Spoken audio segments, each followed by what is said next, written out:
Okay, my mic is now alive. I guess three is the charm today. So here I am. I'm Brother Francis E. Revels-Bey. I welcome you to my Clear Blue Radiance channel, which I do every Thursday, usually at 1 p.m., but I had to come on at 1:30 because of some technical problems that I was having here. And I do this for Resonant Essentials, usually every Thursday at 1 p.m. But sometimes, like today, a little tech issues pop up. I've been a spiritual counselor for about over 40 plus years, and I enjoy helping many people find clarity in their own life for themselves, as well as a opportunity to redefine their purpose, what they feel is their purpose in their life. So many times we go through, life situations and we strive to improve ourselves in different ways. If you're not a subscriber here for Resonant Essentials, and if you would like to be, just click the subscribers button and click notifications, and you get notified when anything goes live on Resident Essentials. This is my 191st podcast. So I've been podcasting here on this particular channel for about a little over 4 years, close to it. I have my own channel on YouTube called Circle of Grace One, and I do more things around dreams and crystals, especially selenite. I'll talk about my different books here in the background, like that book, The Key to Life is Numerology, and I'll talk about this other one, Radiant Heart, and many teachings. I like to share teachings here on the Resident Essentials channel because it gives me an opportunity to express things that I go through that I know many of you go through. And that's the whole purpose. So it's a sharing that I'm doing of my life pattern, my behavior, my personality. And in some sense, there's some lessons to be learned there. So I use myself as a living example. Hi there, Barbara. This is always also a golden opportunity to feel that we're here to shine light into this world. And the more light that we can shine into the world, the better. And so I strive to do that as much as possible. And I try to give an opportunity in terms of my presence. I try my best to enlighten you. And also, whatever I may say may also enlighten you. It may trigger something inside yourself. So I'm going to try to simulcast the same time through my Instagram program. Uh, so today's date here is January 16th, and it's all about how we could further spread our light into this world. We know there's a lot of things going on, having those fires, the earthquakes, you know, and this is all a part of, has been a part of our lives. And we have to find ways to bring more peace into this world. Mother Grace is right now more or less helping me out here today. And Earth Mother is helping us as well. So I'm going to get us on here live right now. So today's topic today's topic is auspicious presence is the presence of grace as I am. Auspicious presence is the presence of grace as I am. So we need to define a few words within that topic itself so that we're all on the same page. And at some point, I'm going to give a meditation toward the end so that it all comes together. Now, while I'm broadcasting this live on YouTube, I won't be able to interact with an audience that I may pick up on Instagram. I don't have anyone to help moderate my page here at home. So bear with me, folks, on Instagram. So I'm Brother Francis E. Revels-Bey. And as I said before, I've been a spiritual counselor for 40 plus years. I've been a meditation teacher for over 50 years. In fact, about 54 years I've been teaching meditation. And I always try to find topics that I have experienced in life that I know can help other people have a better and greater understanding of themselves and what's going on in their own life. So, this is an opportunity to do that. And we need to just kind of have some understanding of this particular topic. The word auspicious means favorable signs and positive signs or experience, a future success or fortunate opportunity. The word presence is defined as an awareness, a state of being, a having a deeper connection to something or some essence that permeates your physical being. You've heard that word before with entertainers, with spiritual practitioners, shamans, medicine women, or people that you meet. They said they have a certain presence about them that permeates their energy field. And when it does, you get a chance to experience it at the same time. The word grace, and it's a word that I use a lot. My say my spiritual and metaphysical ministry in itself is grace, but it deals more with meditation. It is called the Circle of Grace One because the first grace in my life that taught me these things was my own biological mother, whose name was Grace. And I was able to step a little deeper into the practice of grace because there she was in my life, teaching me how to sow these seeds, have these experiences, and somehow still blossom as to who I am as an individual inside the family unit within a community of people and beyond. And then I always use these two words, I am. And I am represents the infinite divine source, the universal cosmic light and divine intelligence that actually dwells in each one of us. It's in all of our trillions of cells.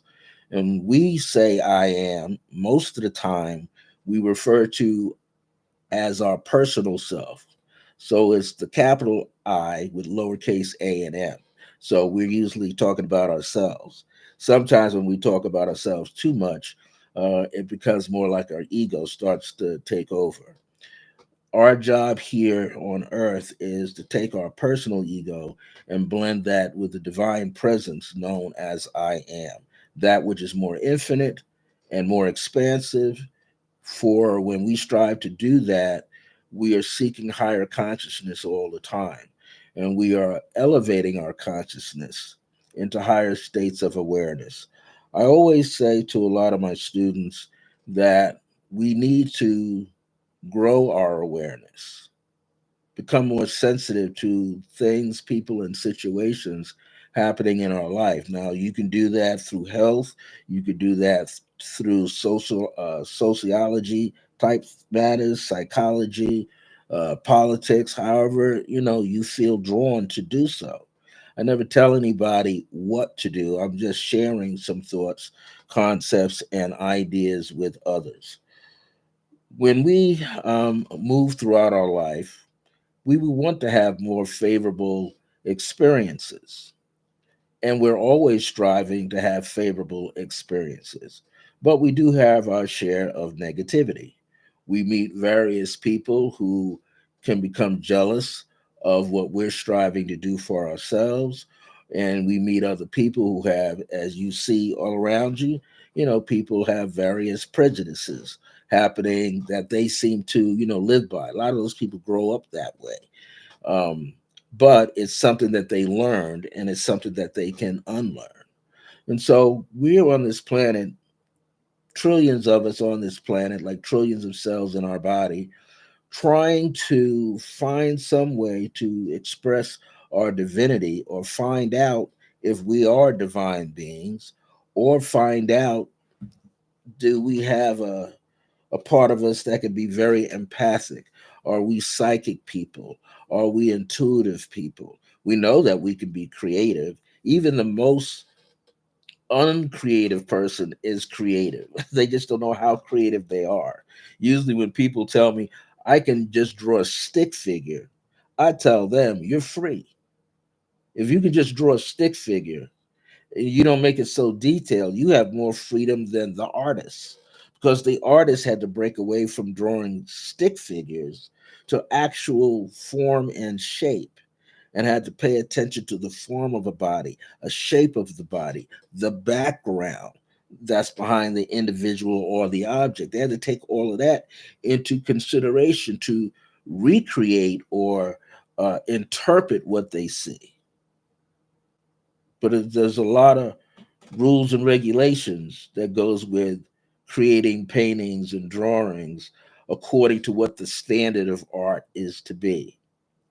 And that varies from civilization to civilization, culture to culture, country to country. So when we're dealing with things of a cosmic or universal nature, the universe has its rules, its laws that are natural, that we have to acclimate ourselves to in order to grow in harmony with it, and then to receive more information about it, the universe, and ourselves. We dwell within the universe, but we so happen to be this person or people that occupies something called the earth. There's my in-law, Z-Man. So we are often looking for a better way to live. You can do that through income. You can work for somebody else or work for yourself. Or you can be in a family run business. Usually, when you have a family run business, at least everybody can harmonize together and they can support each other and hopefully trust each other, where trust does not always appear when you're working for somebody else or people that you don't know. We're always striving to be auspicious, to have something very unique that can enhance our lives in different ways. We know that if we exercise right, if we eat better, try to maintain our weight, try to get the proper rest, and did I say exercise?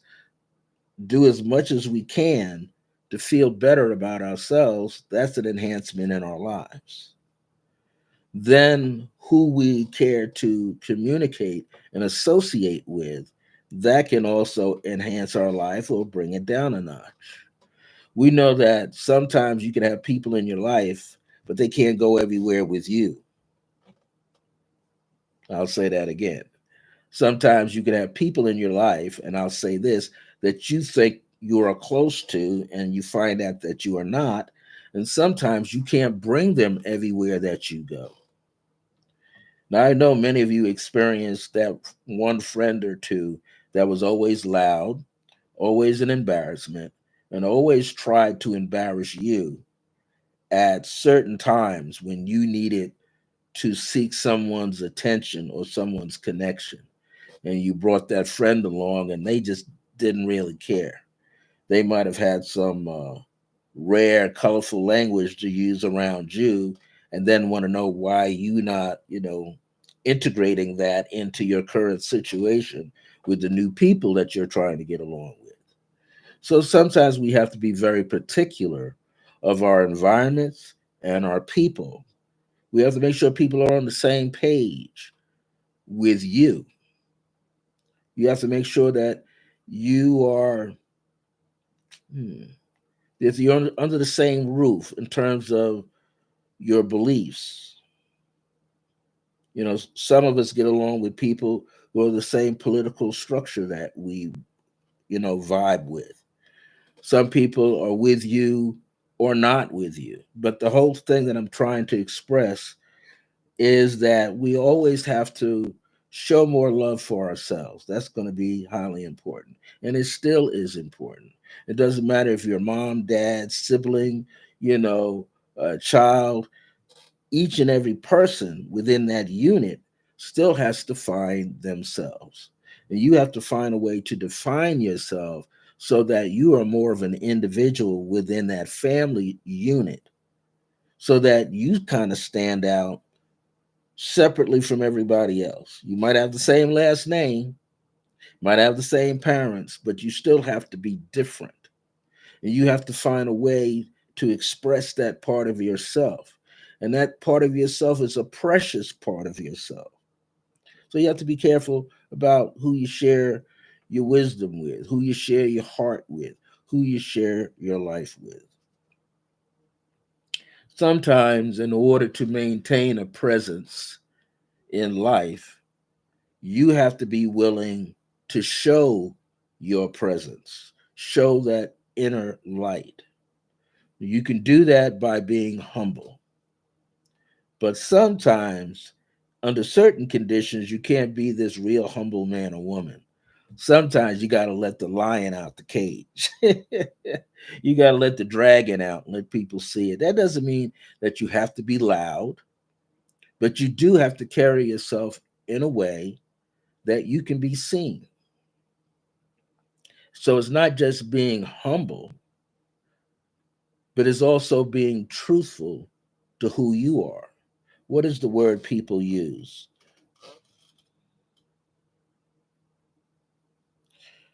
Um, okay. I'm gonna. If you all want to join the live chat, you can put a request in. It's gonna be kind of hard because I'm broadcasting at the same time and I have to interact. So Z Man, I'll let you in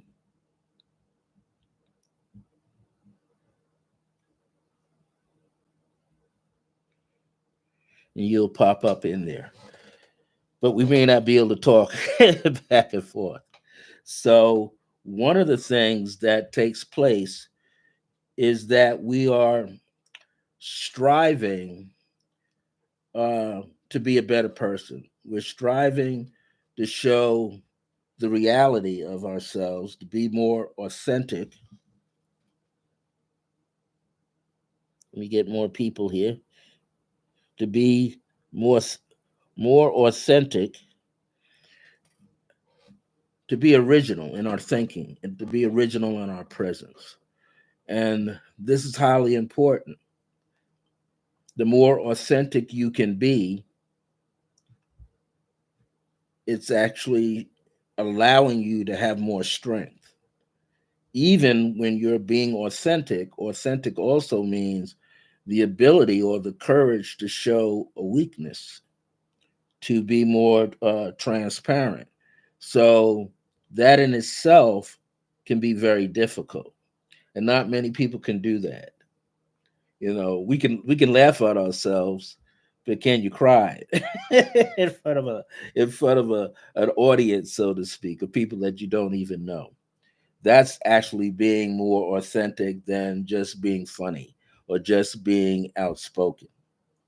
So you have to have a certain presence about yourself in order to be able to show your truth to the world, your light to the world. And not too many people can do that. It's not an easy task. When you have the opportunity to share grace and to understand what grace is, and grace means a certain degree of elegance. You might say a certain mannerism that you have. It's also a refinement about a situation or an expression of a thing or person. Grace in itself can leave its mark on another person. We've been around people who can be that way, or people who don't have any grace. If you've been around people who are angry, they leave an impression, they leave a mark in your remembrance about them. But grace is the ability to leave a sense of healing with someone, a sense of goodness with somebody, a part of yourself that they remember that is very soothing to them as an individual, so that they never forget who you are. When you are able to express a deep level of grace with people. Now, one of the ways to do that is you are not a person who's constantly judging somebody, but you are constantly trying to help uplift that person's spirit and to show them that they are a good person or better than what they think about themselves. That's one of the blessings of being a person with grace, is you're able to shower them with a lot of unconditional love. And when you can do that, that energy kind of takes over, and it's not just you anymore. It's not just you thinking about it personally. It's just you going about your business doing it.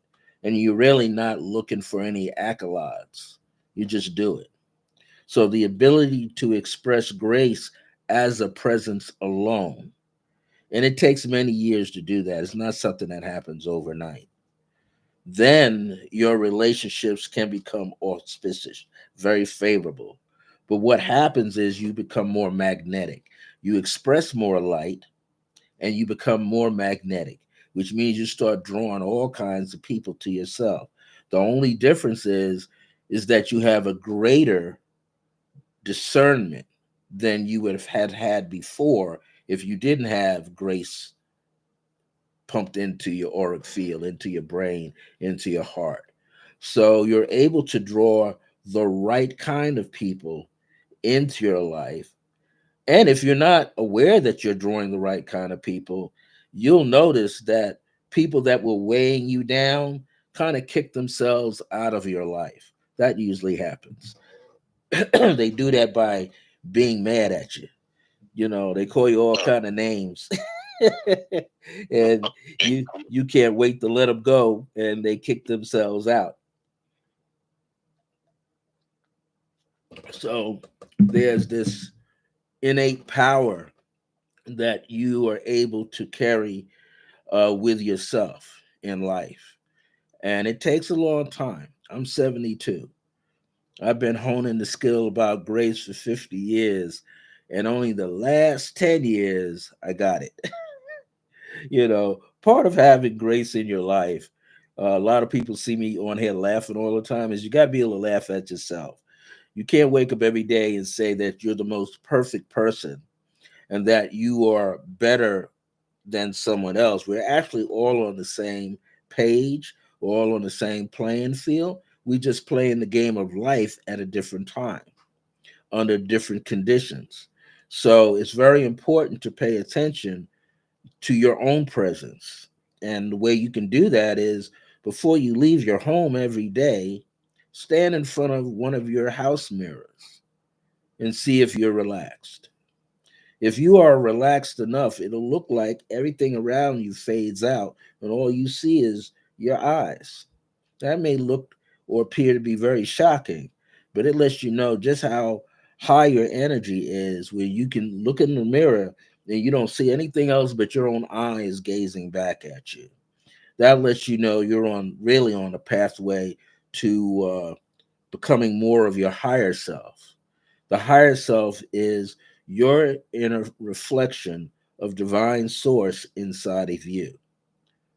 And that's when you begin to realize that the still small voice is connected to divine sources, be it angelic realm, ascended master energy, prophet energy, all of that. You begin to feel a sense of oneness. And as you feel that sense of oneness, that particular presence takes over, and that's all that matters. So that means you begin to think on that level. To you, that's all there is. Nothing but unconditional truth, unconditional peace, unconditional love, being as humble as possible without destroying. the personal ego. You don't really destroy your personal ego. Your personal ego begins to blend with it so that grace permeates it, authenticity permeates it, divine love permeates it. It becomes one with that. So, this is essential for your well being. And this is when you hear people say to you about other people, that person seems to have an awful lot of luck. I know you've heard that, right? People say, you got a lot of luck going on in your life. How did you get that house? How did you get that car? How did you get that job? I've been trying to get that job for months and I can't seem to land that job. Or I go out to this golf course and I've been trying to get a hole in one. You just show up and you get three holes in one. Or I go to the bowling alley, I can't get no strikes. You show up, you get three strikes in one game. How's that possible? Well, usually the person that appears to have that much luck going on in their life, they're actually in harmony with their environment. And they've actually raised, you've heard the term frequency, uh, or vibration. They raise their vibration high enough where all they're doing is tuning into the highest of the highest. So when a person can do that, yeah, it appears that they have luck on their side. But in the metaphysical spiritual world, there's no such thing as luck. It's being able to attune yourself to the natural laws or spiritual or metaphysical laws. The ancient people out of Egypt, out of Kemet, one of the seven axioms or principles of Hermes, or they call the Hermetic principles. The first principle is the universe is all mental. That means they understood that what thoughts they put out into the universe could eventually make something happen or bounce back into their own life and make their own life blossom. So they seem to have understood that. What they did in ancient times, we're doing still today, or we're trying to discover these new things, which are really ancient things. We've heard that phrase, there's nothing new under the sun. That's because we're under the sun and we're a part of the sun and we're no different than the sun. We just have to come to realize that everything is energy. There's a proton, a neutron, and electrons within things that make up things. Those things are inside of what we call the atom, and the atom or a cluster of atoms make up what we call molecules. And it goes on and on and on. It is said by some shamans that the one little slither of your skin contains everything that's in the universe. Just like when a fruit grows, the skin contains everything that that seed has. And if you take the seed out of an apple, it's supposed to produce an apple. It's not going to produce an orange, a lemon, a grape, or a banana. It's going to produce an apple, its own kind. So keeping that in mind, what you're striving to do is to become one with yourself, but you're trying to discover who that self is. You're trying to connect on deeper levels as to who the self is. So, one of the things to give you an idea is that what this topic is about really also has to do with self empowerment. And you can empower yourself through meditations, through the study of dreams, through the way that you speak. You could empower yourself through the developments of different types of yoga exercises, like Bhakti Yoga, Bhakti. Bhakti Yoga is the yoga of devotion. That's like when people go to church, to go to temples, to go to mosque, and they're praying to the divine source that is actually also inside of themselves. So they're devoting their life to become more of the principles of that particular religious tradition that they're following. There is jnana yoga, they call it Jnana. Jnana yoga is the yoga of the mind. It's how you get into that psychological aspect of yourself and try to find the wholeness in your thoughts, the wholeness in your sensations, in your feelings, how you connect to life. There's the Kundalini yoga. That's a lot of things people are trying to do right now. On Facebook, there's a company or a group, and they're telling people you need to experience Kundalini yoga. And when they say this, they make it sound so pleasant and so easy. Well, I'm here to tell you that's nothing to play with. Because if you don't have somebody around you who has unlocked their Kundalini, and I'm going to say who has psychologically survived that, you're in for a rude awakening. Now, I've been meditating for over 21, 20, 23. This is my going into my 50th, 54th year, maybe. Because yeah, my 54th year of studying meditation. I've never stopped. And when I used to study Tai Chi in my 20s after getting out of college, took it a little bit in college, but after getting out of college in the 70s and the 80s, I remember there was a guy within our group and he triggered his Kundalini. And what happened to him is he started showing burnt marks on his skin. I mean, the Kundalini was running ruthlessly through his body. He didn't know what was going on. And eventually he kind of bugged out. I remember being in Harlem in the 80s, and one of this guy that used to come through, his first name was Harold. He was he was not yet certified to teach Kundalini meditation, but he took it upon himself to teach it. He felt that he was getting a lot from it. And after about 6 months, we noticed he wasn't around. Someone called up his family and they said he's in the hospital. He said, well, why would he be in the hospital? He was a guy that was a vegetarian. He exercised all the time. He didn't smoke weed. He didn't even smoke cigarettes. He didn't drink. Well, it turned out that his Kundalini got to a certain point and it began to burn through his body. So he had gotten the Kundalini up and he had been studying this Kundalini meditation with his instructor at that time, who, by the way, the instructor skipped town once he found out that he wasn't doing well. The instructor did not want to be responsible for the way he was teaching this particular gentleman. And this guy was in his 40s, and here I am in my late 20s.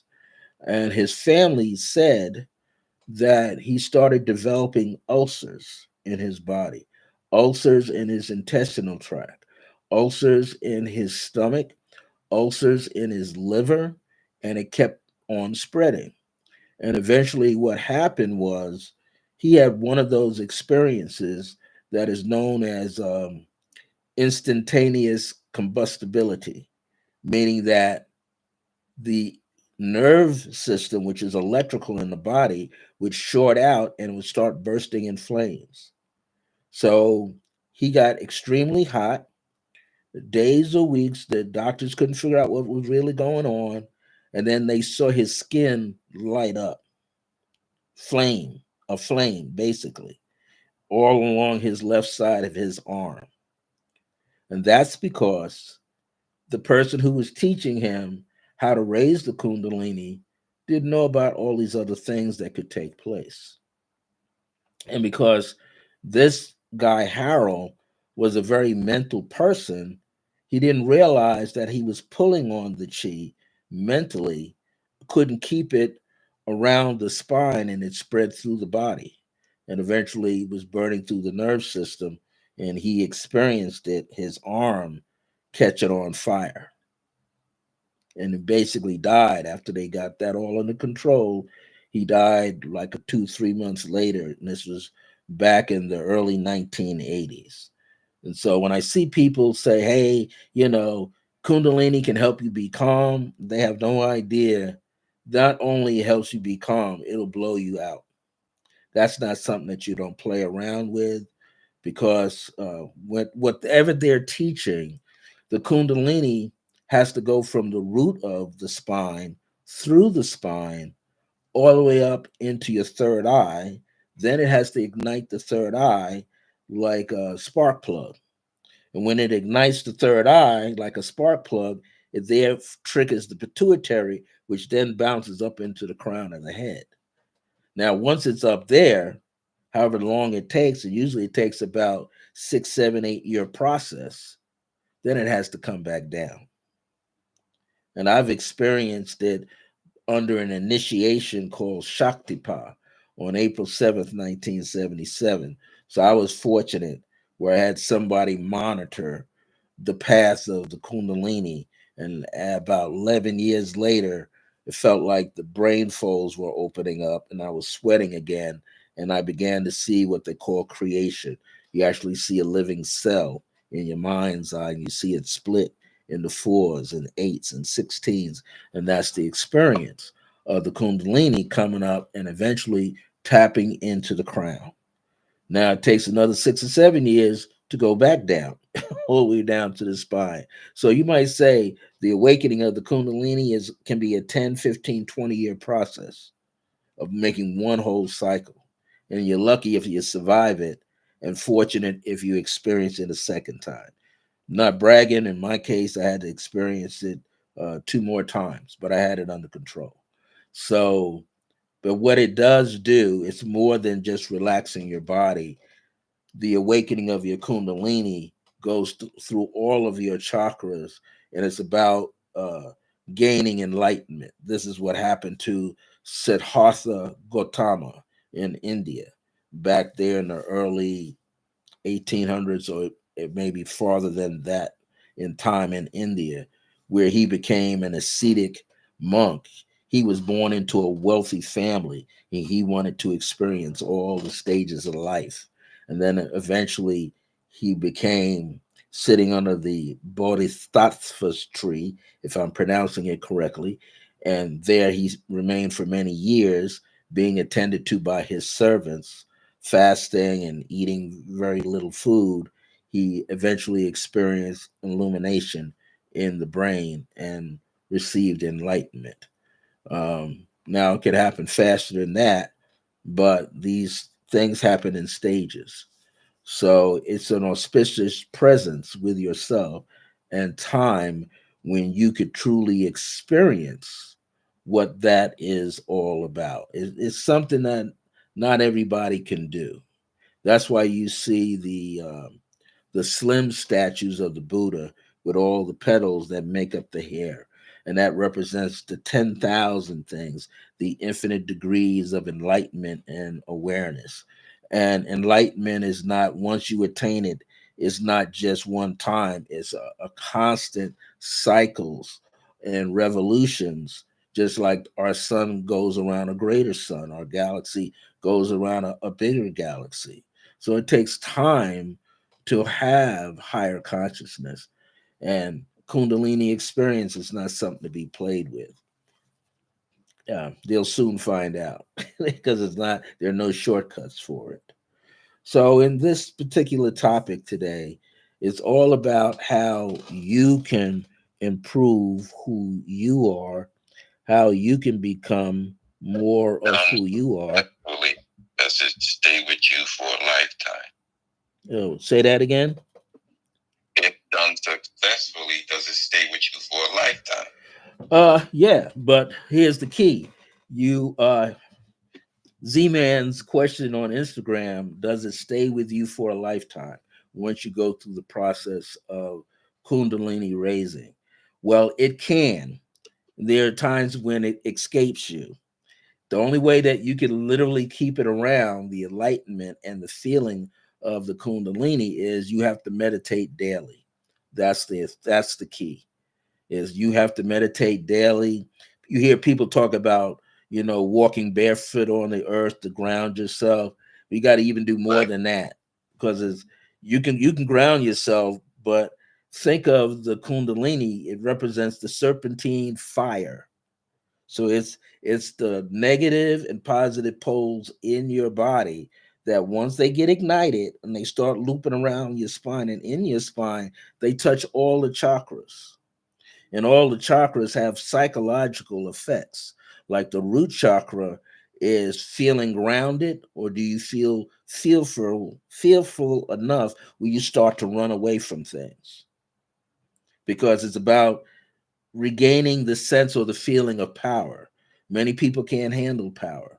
Power makes them go crazy or they become fearful. The second chakra, sacral chakra, is about creativity. In the physical body, it is creation. In the woman, it's the uterus, and in the man, the uterus and the ovaries, and in the man is the penis and the testicle energies. But can a person control that energy when it starts becoming enlivened? Not too many people can. So the experience of the Kundalini energy, in order to take care of this energy in your body and in your mind, because many illusions will appear in your mind, many fears will come up in your mind, even horror movies, things you see there or heard about murderous activity, all that's embedded in your brain, in the cells of your body, and you will re-experience it when the Kundalini rushes up and comes back down. So one can gain better control by learning how to be in a silent mode at some point during the day. Meditation helps you activate the silent chamber within yourself, but you got to be willing to sit in the silence and not be disturbed from radio, TV, conversation from other people. You have to spend at least 45 minutes to an hour eventually by yourself in absolute silence so that you can admire the beauty that you see around yourself and the beauty that you see in nature. Not too many people can do that. Hey there, Carolyn, how you doing? Zenful Creations, how you doing? Jovita, how you doing? And many others. And I want to thank Z-Man for saying, "Let me in here." You're not gonna keep me out this time. What's your number? What's your number? Have not seen. Yeah, what's your number is a beautiful person who does numerology. He's one of Lloyd Strayhorn's students, and he makes some beautiful short clips about numbers and different celebrities and stuff. Well, getting back to today's topic here, this is all about recognizing the different levels of our own divinity. We often think of ourselves as being in this physical form: skin, bone, hairs, teeth, nails, and that's it. But we are more than that. We have a greater presence within our own life, and the presence is the eminence of energy that you have going through your body that's showing up in your environment. This is why if you go like to any social gathering anywhere, outside, inside, people will only gravitate or turn around when a certain presence is in the room. So somebody comes in to a party that, I mean, it's raucous, people are having a great time, they're dancing, but they notice there's something there that's changing the atmosphere of the room. And they look around and they say, well, who is that? Because that person's energy, that presence that person is walking in there with is now mastering the entire room. And that person may not be trying to do that. They're just being themselves. So often that can happen. Sometimes you're not trying to show your light. You just try to get in, get your order, to get out.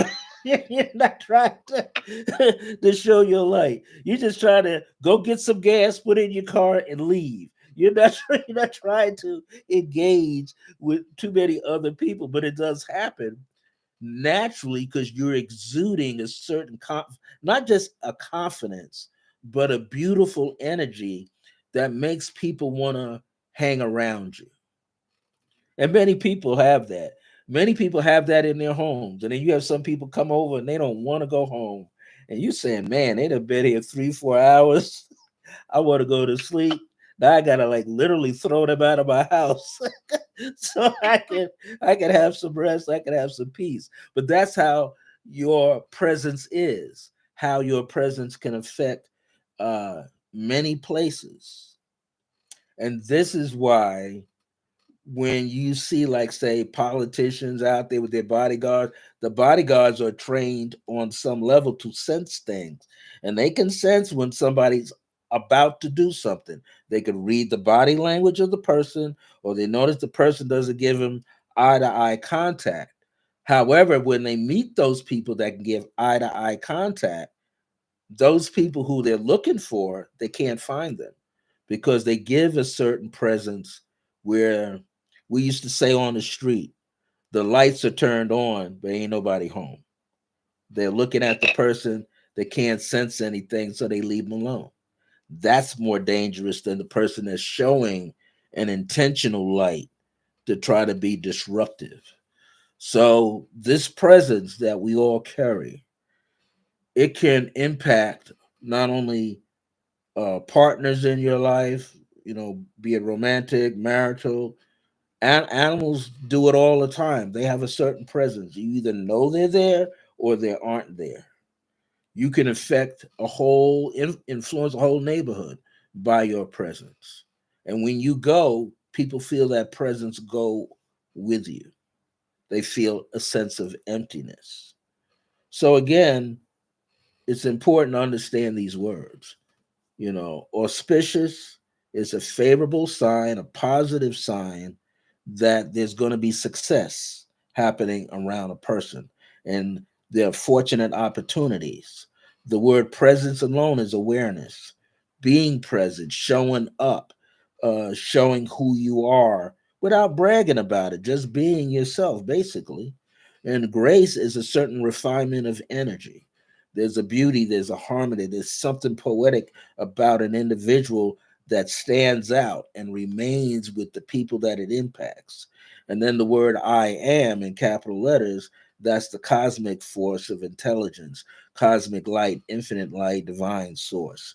Well, what I want to be able to do before I sign off today is give you a meditation so that you feel more of this lesson becomes more of you. And as we begin to do that, I just want you to feel a sense of peace with yourself by rhythmically breathing, first inhaling through the nose and releasing the breath through the mouth. Do that several times right now. You can bring your eyelids together if you like.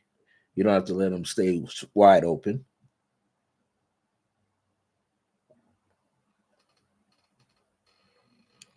And also, what you want to be able to do is you want to allow yourself to relax more with that breathing. So, you want to breathe fully in through the nose and let the breath out through the mouth. But as you do that, you want to let your neck muscles relax, your shoulders muscles, the muscles in your upper back and across your chest to relax. You can put your awareness around where your navel is or beneath your navel. You place your mind there.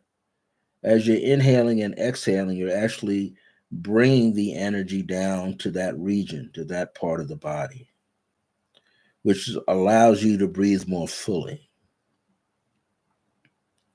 Now, what I want you to do right now is go to a place in your mind where you experience great happiness, a kind of happiness where it spoke to you silently. Let's say in your mind it was just walking out in nature. Every inch of that ground, the dirt, the seeds, pebbles, twigs, grass, it was inviting to you. Perhaps if you have something like that in your mind, I want you to go to it so that you can experience the internal frequencies of peace, harmony, and happiness. And I want you to begin to feel. You might have to go into your memory bank where all of this is stored in your subconscious mind, where you remember experiencing peace, harmony, and happiness. When you experienced harmony, you felt that everything was united, everything was connected to each other, whether it's friends, maybe you remember getting your first dog or cat, and that particular fur being was really close to you.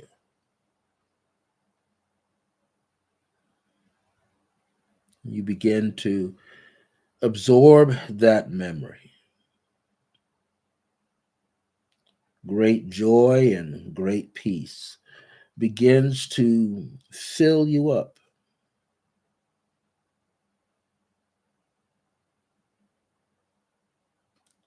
And what you're seeking for in the beginning, after this feeling of peace, harmony, and happiness, is that it's real. It's really you. You are that same way.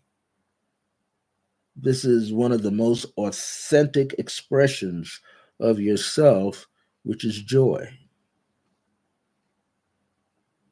And when joy is present, you do feel at peace.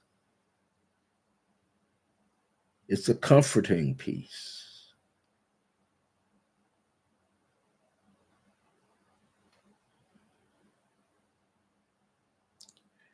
You feel so much peace from this remembrance. It's as if you're asleep under a blanket and you're just so warm. You feel greatly contented. Even your mind is at peace. You don't have thoughts racing through your mind. When you inhale the energy of peace, you inhale the energy like roses, a sweet scent that brought greater peace and refinement to you, because that's what grace is. Grace is refinement. And everyone that's on this call, that's watching this meditation, that's experiencing this meditation, is also fully aware that peace always exists. There was never a time in your life when you didn't have peace. You felt quite resilient. I don't want to lose my battery, so I'm going to plug my phone in. But I just want you to go with that feeling right now, where you know that you are feeling great peace, and from great peace comes prosperity. From that is abundance, more joy, more happiness, more harmony. And as you do that, have a sense of gratitude. As Dr. Michael Bernard Beckwith says, let your gratitude create attitude. And let your gratitude not only create an attitude of that, but an altitude. You feel like you're always growing higher. I like to say, not only are you growing higher in stature, but the universe is now responding to you.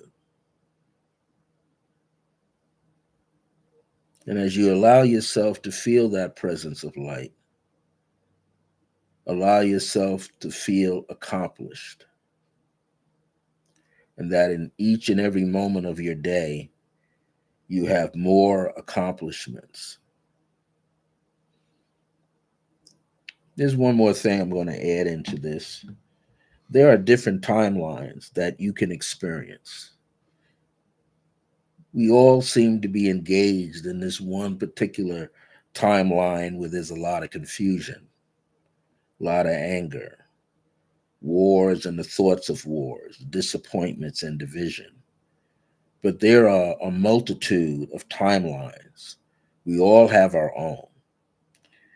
You could find a timeline where you are more successful, where you are healthier, where you have more loving companions around you, When your family that you're in now is even better now, better in that timeline where everybody in your family is prospering, where the current place that you live is prospering, where everybody gets along. There are numerous timelines. I would say there are thousands of them. Through meditation, you can find them and experience them and feel at peace with yourself. Well, thank you for joining me on Clear Blue Radiance. I'm glad I posted it live here on my Instagram channel. I'm here on Resident Essentials YouTube channel. I'm here for Resident Essentials Esoteric School of Metaphysics. I'm here usually every Thursday at 1 p.m., but lately I've been coming on at 1:30 p.m. I also have my own YouTube channel, which is Circle of Grace 1. And I know several of you that are watching me through Instagram right now, you're going to have an opportunity to experience my Radiant Heart course that I'm going to be teaching for 13 weeks online, starting Tuesday night, March the 4th. And I'll be teaching that and enjoying it. We have a nice crowd of students that are coming in to join me. Of course, that course is a fee. If you want more information about that, as well as my 13-week numerology course called The Key to Life is Numerology, I'll be teaching that numerology 13-week course starting on Wednesday night, February the 5th. And you should get in touch with me at iam.circleofgrace1 at gmail.com. That's iam.circleofgrace1 at gmail.com. You can also read more about it. The banners are on my Circle Grace 1. Go to www.circle, Leofgrace with the number one at the end .us and put a single forward slash at the end. And then you can go to that first page that comes up and you can read about the 13-week online course for Radiant Heart starting in March. And if you go down a little lower, you'll see the one about numerology starting February the 5th. These will be taught after a while, back to back, coming through March. And I can't wait to get it out there. And I'm also offering special discounts for people who want to take both of them. That's a lot to do, but if you want to take both of them, I have a special course fee that allows you to get a discount on both of them. And but you got to take both once I give you that. Okay. Not playing around. I've been doing this stuff for over 50 years, and I'm trying to put more light on the planet and bring forth enlightened people in numerology and all kinds of guided meditation. Well, I'm Brother Francis E. Revels-Bey. Thanks for joining me today. I may come back on a little later. I'm going to take a break. I'm going to come back on my own YouTube channel, which is www.youtube.com single forward slash, and then you put the at symbol and you type in Circle of Grace, just like you see behind me over here, Circle of Grace with the number one at the end, and that'll get you to my YouTube channel. When you go there, you should subscribe to it and you'll see all the different things that I'm talking about. Take care, everybody. Be blessed. My grace is your grace. Until next time, remember that divine grace is a blessing as we're alive and well in the age of remembrance. Thank you. What's your number? Jovita 9, Zenful Creations, uh, Carol.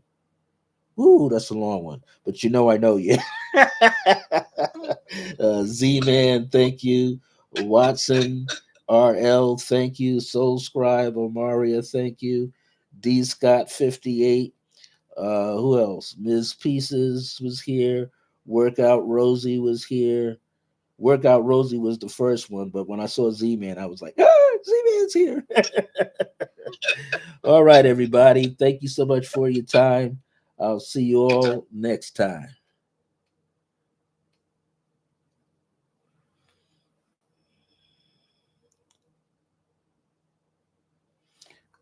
That was great. Now I'm back over here at with Barbara Ewing. I hope this was okay for you today. Whoever else was on here, something told me just to go live, give you all an update. Things are moving smooth with Agape and me. Hopefully, I'll be a full member over there with Agape. We're gonna take it one day at a time right now. But anyway, as I say, I'm going to go live in another hour or two. I'm going to scoot over to my Circle Grace One YouTube channel. I feel like I might do some numerology things over there. And I want to talk about my courses. I think I have uh, for the Radiant Heart.